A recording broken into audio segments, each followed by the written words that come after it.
University of Toronto professor Jordan Peterson has become a phenomenon. That's not an overstatement.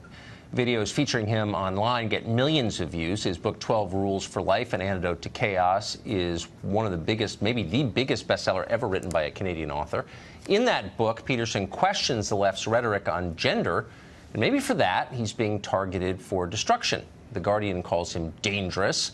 Vox just published a massive and almost unbelievably stupid piece accusing Peterson of, quote, reactionary politics that validate white, straight, and cisgender men at the expense of everyone else. Really mouth-breathingly stupid, but there you have it. Jordan Peterson joins us tonight. Professor, thanks for coming on. So obviously a hurt dog barks. You've done something that has made people upset. What do you think you've said that the left finds so provocative and upsetting?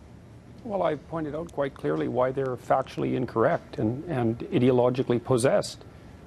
I mean, is particularly on issues like gender. The radical lefties insist that gender is a social construct, and that's just simply not true. So the scientific data on that are absolutely crystal clear, and no reasonable scientist disagrees. And so they're all foaming at the mouth because I'm poking holes in their cherished notions. And they like to think that people are completely malleable because that means people can be made over in their ideological image. So they're not happy about that. So when they say your ideas are dangerous, what they're really saying is your ideas are dangerous to them. I hope so. They're supposed to be dangerous to them. I make no bones about that. I'm not a fan of radical leftists. And look at what happened in the 20th century with radical leftist ideology.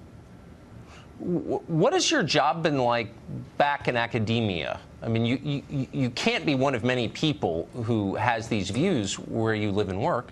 Oh, yeah. Well, no, I think they're more common than you think. I mean, my views on gender, for example, and sex, they're shared widely among people in the psychometric personality community. Anybody who studies personality and who's a credible scientist knows full well that the differences between men and women in personality are to be attributed primarily to biological factors. This isn't contentious. The only people it's contentious around are gender ideologues, and they've already lost the scientific battle, and so they've taken it to the legislative front to enforce their views. So they're really not contentious viewpoints. They're mainstream science, and I'm criticized all the time for spouting pseudoscience. It's like, it's not pseudoscience, it's mainstream science. And people who know the literature aren't disputing this. It's been known at least since the 1990s.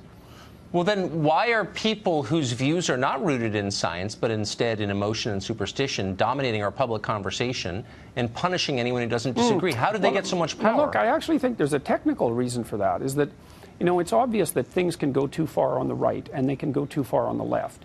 And it's kind of easy to put a box around people who go too far on the right. You can just look at claims of racial superiority. Right. But it's not so easy to put a box around people who go too far on the left. There's not a single thing you can point to that they do that has the same sort of red flag nature as claims of racial superiority. So it's hard for people who are left-leaning, say, and concerned with inequality and that sort of thing, to dissociate themselves from those who've clearly gone too far. And the problem is we really don't know where the red flags are in leftist territory. Now, for me, it's equality of outcome is a good, you know, so-called equity. That's a red flag, but it doesn't seem as immediately pathological as, say, claims of racial superiority. So it's harder for people on the left to dissociate themselves from the people who would do everyone in, essentially.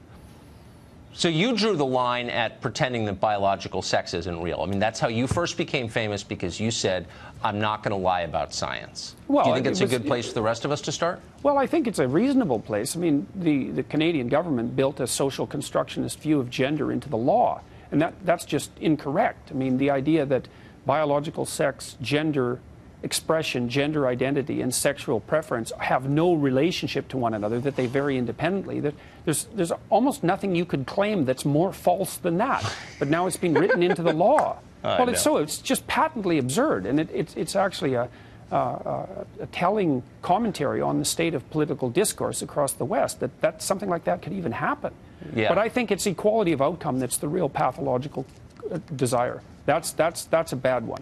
I agree. But, I mean, I guess the good news is that taking a stand on behalf of obvious truths, there's a huge audience for it, and you're a living testament to that. Thank you, Professor. Good to see you. No, good to see you, too. Thanks a lot. Thanks. All right.